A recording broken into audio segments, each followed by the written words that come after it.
Yung energy at kitang-kita natin na talagang pinaghandaan ng lahat ng mga manlalaro itong laban na to. Sobrang ganda din ang naging preparations ng mismong capital, esports capital ng Riyadh. Napakaganda ng ating venue. Pati na rin ito, papunta na rin sa Land of Dawn. Akalain mo nga, may mga ganito pala mga portals. Dahil ang unang laban natin ngayon ay ang Falcons AP Bren versus XYG. Unang laban sa MSC, Ate Chantel. Oo nga, tsaka parang nga sinabi natin na talagang pinaghandaan din ng ating mga hosts ngayon yung ating pinaka-tournament para sumakto siya dun sa storyline natin na simula ng kampanya. Dahil kampanya din doon ng tagumpay ng lahat ng mga manlalaro, ng lahat ng mga sabihin na nating nakatutok sa esports and for Falcons, AP Bren and XYG talagang napaka-importante dahil yung ano natin, yung score system natin, yung bracketing natin, parang sa lahat ng mga susunod ng araw, kailangan manalo talaga sila. At every point counts talaga dahil kailangan mo talagang ipunin. Dahil kung nakikita natin yung keys ng bawat teams ay merong personalized key ng championship ay napakaganda din kung itutuloy-tuloy mo yung laban. Now going back in the first minutes of this game, nakita natin na si Long nakuha nila ang kanilang nakuha niya ang signature pick na Moskov that he is really known for this hero. At nabanggit din ng mga panel na mostly ang XYG ay pwede maging momentum based sa kanilang composition. So parang importante dito na magawa nila yung rotation na they have in mind. And as much as possible, ngayon na napag-usapan natin si XYG, isa din sila sa mga team, tama ba, na parang may point na akala mo lugi sila, pero biglang lalamang. Sa dulo parang more on a comeback. Yes, it's more of a momentum-based 50-50 hit or miss, pero ang naging kampante ang XYG dahil nga nakuha nila ang posisyon ng second pick. Yung team na to ay mostly a counter pick team kung saan mas nagkakaroon sila ng mataas na win rate to counter this team. And this is not a joke dahil ang kalaban nila, ang two-time world champions, ang Falcons AP Bren. So kung ako ang team na to, kailangan ko talaga mag-prepare. Oo, talagang kailangan yung pag-aralan kung paano maglaro ang Falcons AP Bren, ang ating mga kabayan.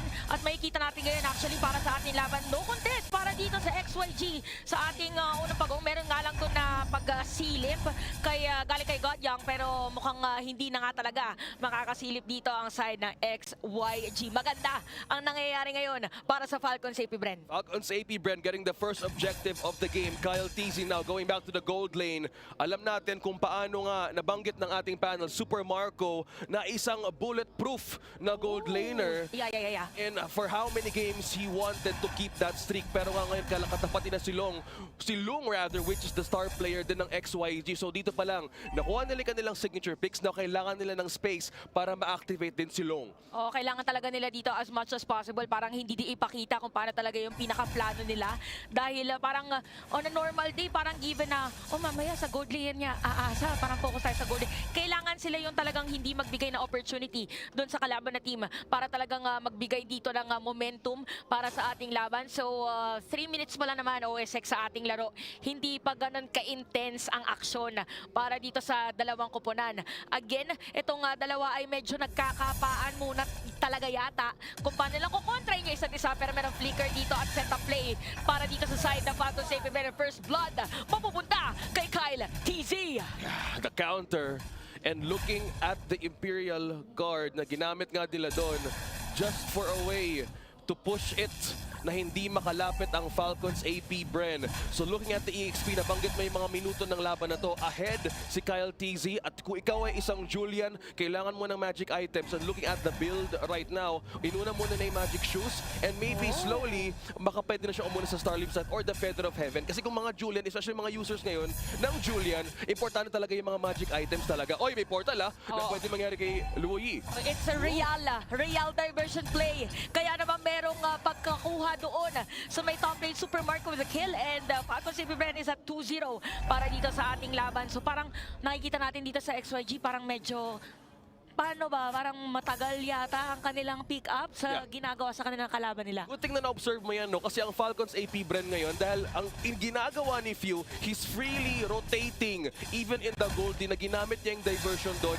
mainly because of the vision na binibigay kay Ogwen. As nabanggit ka na ni Ate Chantel about Ate Chantel about XYG, medyo nahihirapan sila kumuha ng vision dahil sobrang kontrolado ni Ogwen at mismo din ni Few ang mismong river papunta doon sa gold lane. So parang kailangan pala dito ng XYG, kontrahin nila si Master Ogwen. Kailangan may tumapat dito kay Master Ogwen. Ang inaabangan ko din dito, OSX, kung paano ba talaga yung tapatan na KLBJ tsaka Flap TZ, parang hindi pa masyadong parang mamaya pa yata natin sila makikita. Oo nga, ito tama nga din sinabi ni Manjin, ni Umi, tapos ni Ingan din na we've never seen KLVJ on the EXP. We know Master, pero teka lang, may laban ng mga Stocks. Ito na yung sinasabi natin, meron pang Eternal Guard doon sa moment na yun. Napakagandang setup play para sa The Falcon, Safety Bren. Dalawang kilagada para ito kay Super Marco at isa mo pa yung Torre 4-0 OSX dito sa laro natin. Ogwen with the initiation play, implosions at sobrang gandang tulak doon. Falcons AP Bren naka-utilize din ng mismong coverage kung paano matrap doon ng XYG dahil nga kailangan nila kumuha ng damage. Dito pa lang, medyo hindi nagkakaroon ng space si Long para makakuha din ng mismong waves sa Chantel. Kung abala sabi, speaking of hindi na nabigyan ng space, biglang kinalmot dito ni Super Marco at habang nangyayari yun yung Falcons AP Bren, tinry pa na kumuha doon ng purple buff against the Z of XYG. Again, things are looking good. Malaking kalamangan dito ng Falcons AP Bren. Kailangan lang nilang ituloy yung tempo na kanilang ginagawa. At yung tempo nga na ginagawa ng Falcons AP Bren, slowly building a lead of 5,000 at dahan-dahan na rin umiikot. And speaking of the goal difference as well, lamang si Flap TZ against KLVJ. So dito pa lang medyo gusto natin i-push din ang XP lane at Chantel. So, grabe yung pressure na ipinapakita dito ng Falcons AP Bren at hindi na nga ito nadepensahan ng XYG. Parang sumakto talaga dun sa sinabi nila Coach Ducky na gusto na bumawi. At ito, ang ating another diversion play. Huhulaan natin yan mamaya kung real or fake. So yun yung natin. Kasi pag diversion talaga, hindi mo malalaman kung may setup play pa talaga, kung itutuloy nila or hindi. At makikita natin in all turtles ay pupunta dito sa side ng Falcons AP Bren. Luyi talaga yun is really a top tier, a top option, especially with teams na mas magiging high tempo ang kanilang gameplay. Yung team mastery nito is all about trust. Dahil ang Falcons AP Bren mukhang gusto at ipit ulit yung gitnang tower. Merong implosion doon, pero napaganda pagpasok doon ni Flap TZ at papawin na si Super Marco para dito sa ating laban. At mukhang mapipilitan pa mga players dito na XYG na umatras na lang muna habang kinukuha ng Falcons AP Bren yung Torres sa gitna. At dun pa lang na-corner ang XYG dahil lang sa penalty zone play ni Flap TZ. Hindi mo na nakalapit, hindi na depensahan yung unang Torre dahil ngayon dahan-dahan na ang umiikot ang Falcons AP Bren na kunin ang depensa ng XYG. Saka ito makikita natin, OSX, yung item pa lang dito ni Ogwen. Parang pa-dominance ice yung isa niya, no? Parang more on the chop suey build pa lang, no? Yes. At dito pa lang natin nakikita dahil na-mention mo nga dito si Ogwen, it's more likely sustaining the magic damage, the physical damage na pwede mong makuha kay Long. So dito pa lang, if ma-observe din natin kung ano yung naging simula ni Kyle TZ, I've mentioned about the Feather of Heaven. Instead, he went for the Holy Crystal.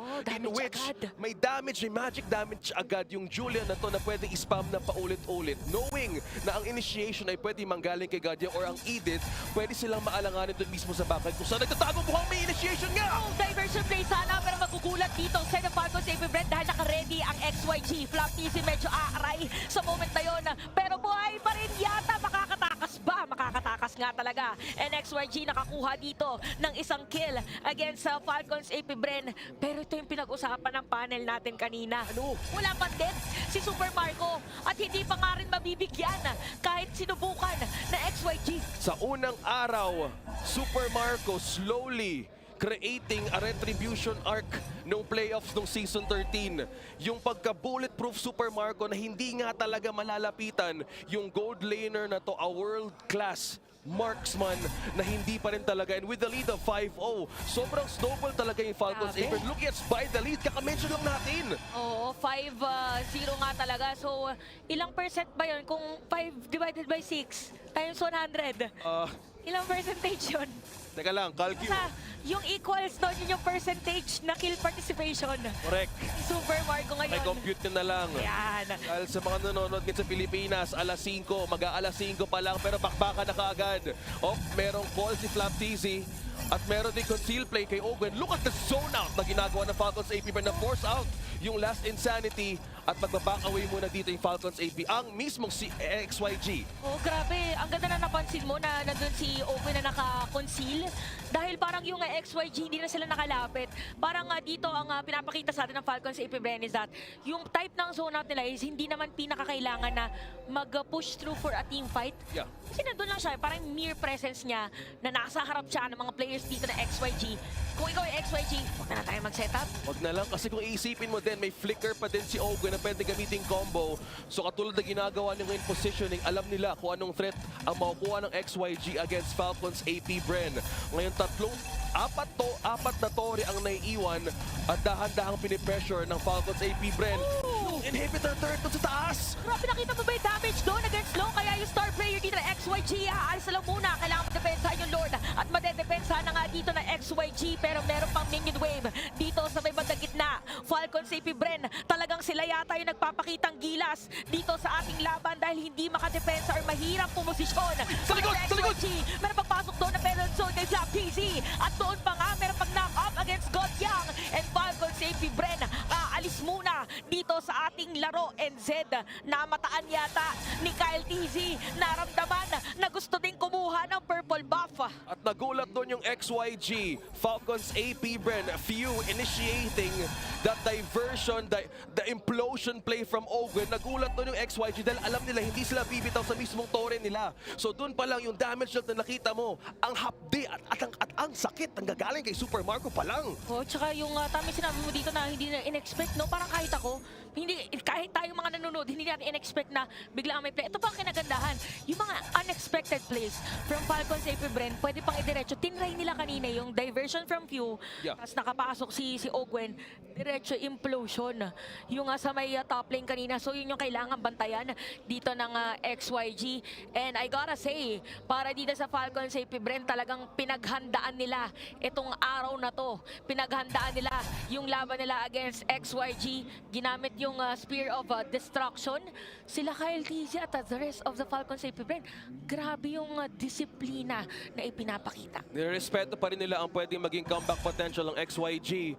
Pero nothing to sugarcoat about the lead. It's almost a 10K and also growing for this team na talagang zinozone out na lang nila. May Winter Crown na rin si Kyle T. So dito pa lang, ang daming combo na pwedeng ma-evade. At sobrang ganda din naging patch ng item na to dahil walang masastop sa mismong ultimate na gagawin mo. Yeah, at ito maganda kasi marahil iba sa mga nanonood ay hindi updated sa ating bagong batch, sa mga bagong items na huwag kayong magulat kung nag-iba na ang pangalan at nag-iba na rin ang itsura ng ilang mga items dito sa ating laro. So ito na, OSX, ang pinakatanong, makakapag-contest ba ang side ng XYG? Mukhang hindi na nga yata dahil Falcons AP Bren will secure that Lord at diretso pa doon sa Real. Diversion play! Silong dito ka na makukuha at mukhang diretso yung pangayata dito mga players ng XYG. Explosion or implosion pala. Tatabaan si God niyang aalis sa kanyang Gundam at atras muna. What an explosive play from Falcons AP Bren.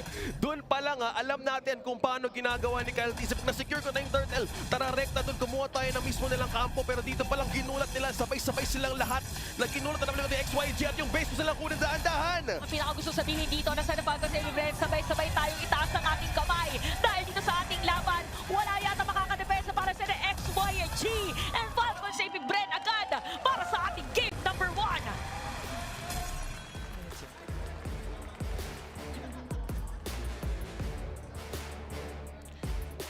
Sige, paki-breakdown na to, panel. Grabe yung laban na yon. Hindi na nila inantay pa yung Lord Par. Parang kinuha nila yung Lord Par, design na lang. Formality lang. Literal na formality. Talagang sinapuso nila yung sinabi ni Wolf na mas importante ang kills sa Lord. Pero in this case, pareho nilang kinuha yun. Nagmadali dito yung Falcons AP Bren. Gusto atang gumala. Gusto atang tignan yung buong esports city dito sa Esports World Cup MEC 2024. It was a total snowball. We've said this. The Luyi with the combination